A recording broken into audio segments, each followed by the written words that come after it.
Hey everyone, this is John from EastCoastArmory.com, and I'm here today with a model showcase video for this World War Toons caricaturized Panzer IV.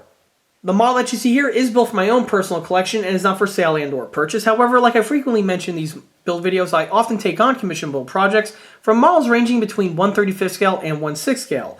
Although this model here is outside of my usual working subject, if anyone is interested in having me build a model to the specs that you see it here, the email address to contact me is listed below, which is info@EastCoastArmory.com. This model here is built predominantly out of the box. There's really nothing much that was added to the build to bring it up to the specs that you see it here. In this video, we're going to go over the base starter kit, give it a thorough inbox review, as well as discuss some of the attributes and features that are found on this kit, as well as maybe some of the parts of this kit to watch out for during your own build. So stay tuned because there's going to be a lot of info coming right at you. To start this video off, let's go ahead and take a quick walk around this model. Well, it's that time again. If you look at your calendar, it should read April 1st, 2021, which makes this the ECA's channel April Fool's Day tradition of having videos on World War Toons tanks posted on April 1st. This model here is from the video game World War Toons, which is an online video game. It has a World War II setting, but what's interesting is that all of the vehicles have this art style where they take the tanks in question and they have weird, wonky, cartoony type proportions to them. Although the vehicles have these weird and crazy looking proportions, the vehicles still have the look, feel, and attitude of the actual vehicles in question. For the purposes of this video, obviously this model here is the Panzer IV.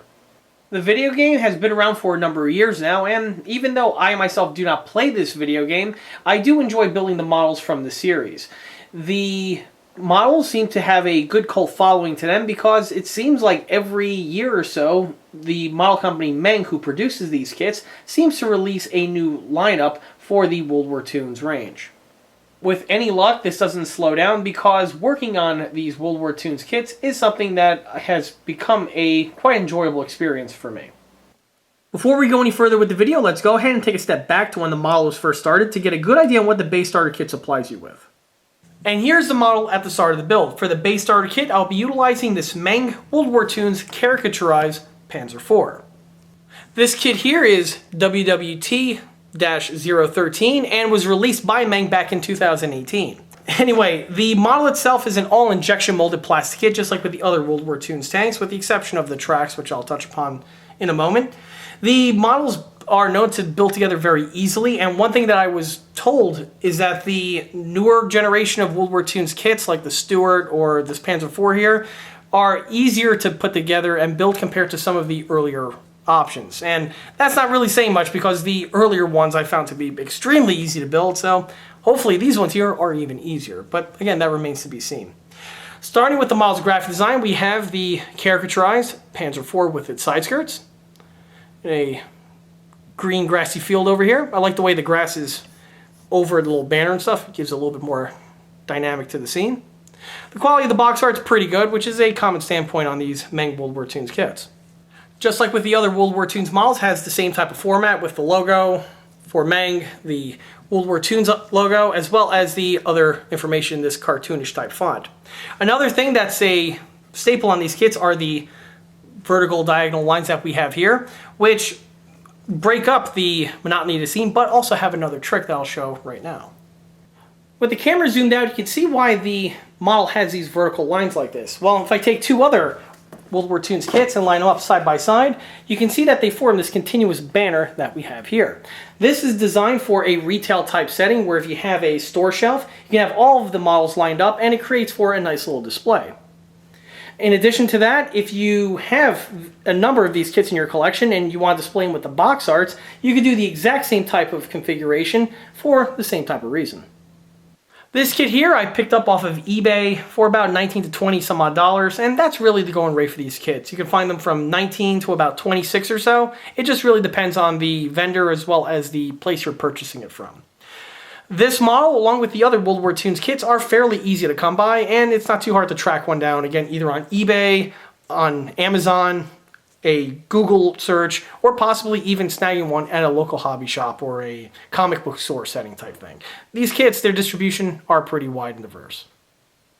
Getting back to the graphic design, on the side panel here we have a profile sample of the vehicle, as well as the game developer information, which was Rookvan, I believe.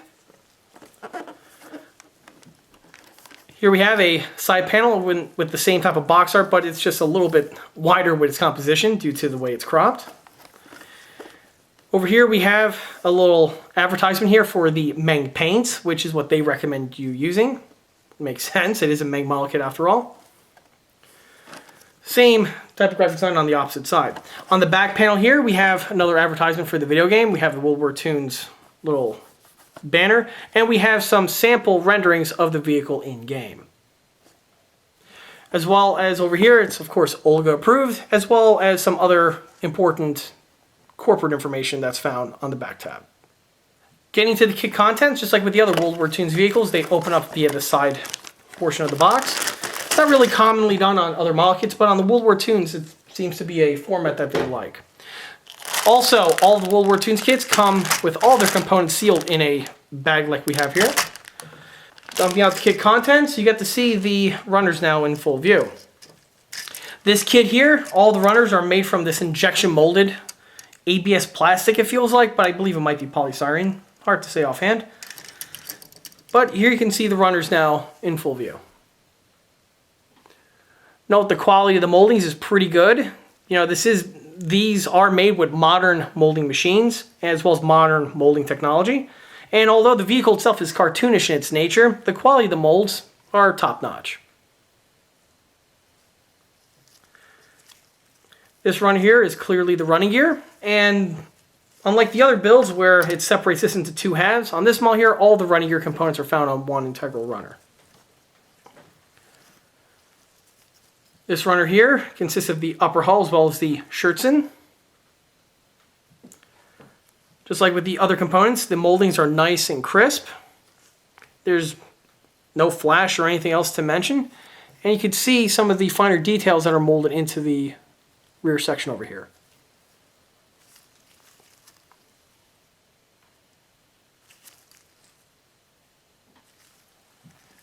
Final runner is the turret along with the turret shirtsen.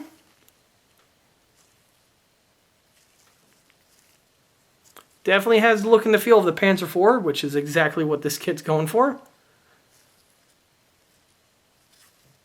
The barrel is also a one-piece assembly, which is a nice feature that simplifies the build. Requires less work of the builder to having any type of seam removal or anything. And we'll see just how well this kit goes together when I review the build portion of it in this video. Final runner, or I should say the final component, is the lower hull. Just like with most of the other World War Toons vehicles, it's one integral molding here. No halves or anything else to glue together.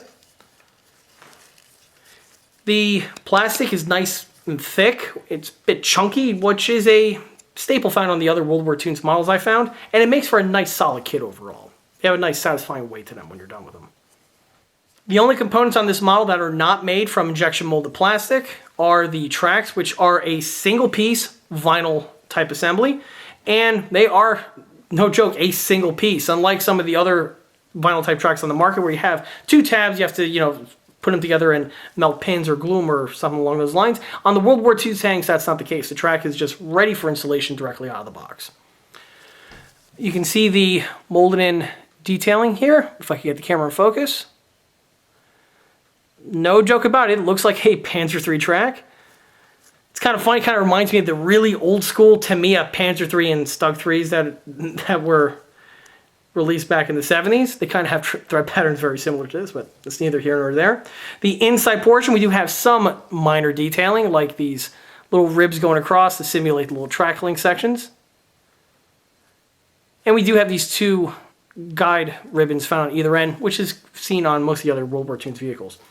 I gotta say, the tracks on this one here are a slight different material compared to the other ones. The other ones are a bit stiffer with their material, and if you notice, these ones here are a lot more flexible, which is something that I really haven't seen on these kits before, but I have no doubt in my mind these will be able to go together very well. At the bottom of the box, we have here the decal sheet. These are water slide decals, and just like I've seen with the other World War Toons kits in the lineup, I'm pretty sure these are going to be excellently rendered. These are made with modern printing machines and are using modern technology, so these decals here should be really good here and shouldn't cause any problems when it comes time for installation. And finally, at the very tail end is the instruction manual. Just like with the other instructions from the World War Toons lineup, they have some very nice showmanship to them. You notice the inside are full color, and all of the illustrations are done with these colorized CAD drawings, which is a bit of a departure compared to what's typically done on plastic model kits, Meng included, where you just have, just a standard CAD type drawing or a hand drawing depending on the age of the kit. This one here, that's not the case. They tend to be nicely done. The paper though, the stock is a bit thinner compared to some of the other older kits, but it doesn't really make a difference in the grand scheme of things. As you can see, the model goes together pretty quickly, and we're going to see exactly how relatively effortlessly once the model goes through its paces. Starting with the kit shirtsen, the shirtsen panels that you see on the model here are the kit supplied units and were utilized out of box with the kit supplied method. What's really cool about this kit is that just like with some of the larger kits on the market in 1/35 scale, the components aren't fully removable on a whim. They basically just hang in place, and to remove them you simply just lift up and the piece pops directly off. With the shirtsen panel removed, you get to see the underhull detailing that's found on this model. Same, of course, is true for the opposite side. The shirtsen itself is nicely designed. It's all one piece, which again is something that's typically done.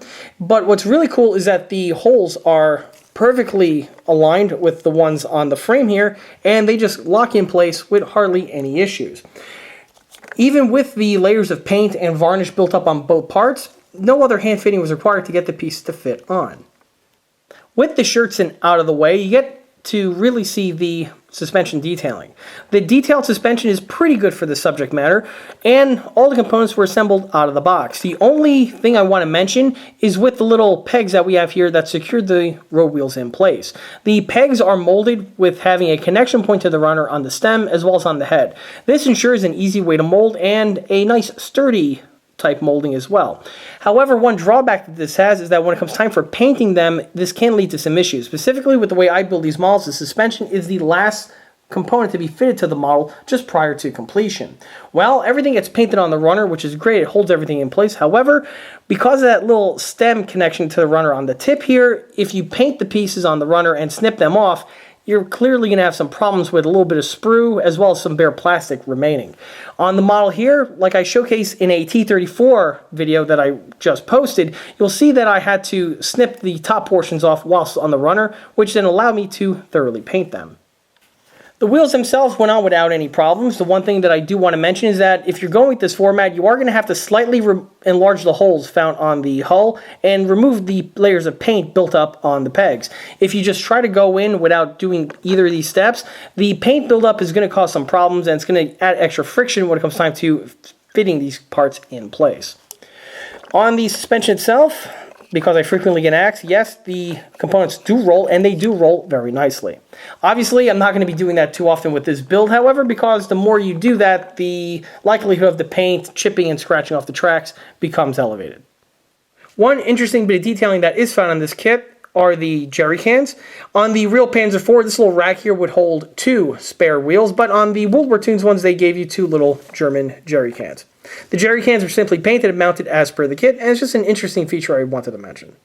Moving our way to the bow machine gun and as well as the coax machine gun, both of them are molded solid, and in a typical feature that I do on my builds, I drill them out with a pin vise and a small Dremel bit. This is a type of procedure, like I frequently mentioned, that if you do not have either the pin vise or the bit on hand, this is something you might want to omit because it's a really easy way to damage and screw up your plastic machine guns found on your models. Well, the remainder of the components on this model, there's nothing really much to talk about other than, just like with the other World War Toons builds, the components on some of the areas are a really snug fit, and this can cause problems because if you are putting pressure to install these pieces, you can potentially cause some damage.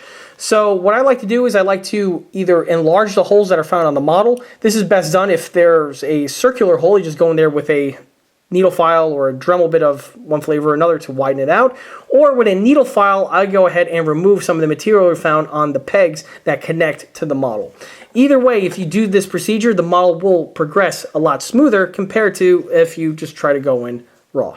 Moving up takes to the commander's cupola, specifically the hatches. The hatches that you see here are the kit supply ones and are molded separately so that they can be functional. This is a common feature found on many of the World War Toons models, but this design here does leave some room for improvement. The World War Toons models like to use C-type clamps, or I should say hinges, to hold the hatches in place. This allows the hinge to snap in place as well as have some functionality to it. The problem is that I find that the hinge doesn't really hold the hatch on all that securely, so eventually the hatch can easily pop off and the likelihood of losing it skyrockets. So much so that on these builds I generally just leave them in the closed state and call it a day. Bringing us to the paint and the markings, for the model's camouflage, I went with your standard German 3-tone camouflage pattern. For the barrel, I went with the primed gray approach, which is something that was fairly common seen on World War II German tanks of the period. The application of the paint was done with my usual format with a airbrush, and then washes and dry brushing were added to achieve the weathered result that you see here. For the markings, I went ahead and utilized the kit supplied decals. The Waterslide decals are a really good quality, which is one hallmark found on these World War II's models. They enter the water pretty well, they transfer to the model without any problems, and the best part is they secure on with lacquer or varnish very, very well. If you're working on one of these World War II's models, rest assured that your markings are going to be something that you're not really going to have to worry about. In the end, I'm really happy on how this one turned out. These World War II's tanks are always a real enjoyment to work on, and this one here was no exception. I will say that the World War II's tanks have been getting a little bit more complicated and advanced as the years go by and new kits are developed and designed. However, even with all that in mind, the vehicles still at their core are still relatively easy to put together and are still equally as enjoyable as they were when the original kits first dropped a number of years ago. Panning our way now into skill level and recommendation, these models here can be built by just about anyone, from the beginner all the way up to the expert, not to mention, of course, anyone else in between. Because of the caricaturized subject matter of this kit here, you do have quite a bit of artistic licensing to build one of these models. You can go as conservative as you want with it, like basically building it with the out-of-the-box components, or you can super detail, modify, hack away, and rebuild to your heart's content. There is a growing cottage industry out there of individuals who are crafting new components to add to these models here, from parts made in CNC brass all the way up to entire conversion kits that are 3D printed. Part of the reason why this is the case and why the community for these models are growing is because of their availability as well as their cost, both of which are on the reasonable end. For recommendations, obviously, if you're a fan of the video game, these kits here are a complete and utter no-brainer. In fact, you can't call yourself a fan unless you have at least one of these kits in your collection. These models here are also recommended for anyone who is an avid fan of just German World War II armor or just World War II armor in general. If you're the type of person that has a collection of your standard 1/35 scale plastic model kits, but are looking to build something a little bit different, these kits here are a great way to enhance your collection. One cautionary warning I do want to put out there is that these models are extremely addicting. It's not uncommon to buy one of these models, or like in my case, I was gifted one of these models, and next thing you know, you have an entire collection of them sitting with the rest of your models. And then you'll probably end up, like I do, on eBay late at night trying to scour the net, trying to track down every last one of these kit variants, just so that you can have the complete collection. Which, by the way, I'm happy to report that at the time of filming of this video, I'm really close to achieving this goal. With the exception of the Santa Claus Sherman and that Pink Panther thing. That's not happening. I'm not putting that in my collection. But other than that, though, yeah, my collection is almost fully rounded off. And with that, that wraps up this model showcase video for this caricaturized Panzer IV Medium tank. If you like this video, be sure to subscribe to this channel, where it's a great way to keep updated on new posted content, being small-scale model showcase videos like this guy over here, or the other larger-scale project update videos that frequently get posted to this channel. Another way to keep in the loop of new posted content is by liking us on Facebook. There, I have more photographs of this particular build, as well as the other smaller and larger scale builds that are frequently posted to this channel. Furthermore, don't forget to swing by eastcoastarmory.com for more 1/6 and 1/16 scale builds and detailed components. Till the next one, take care.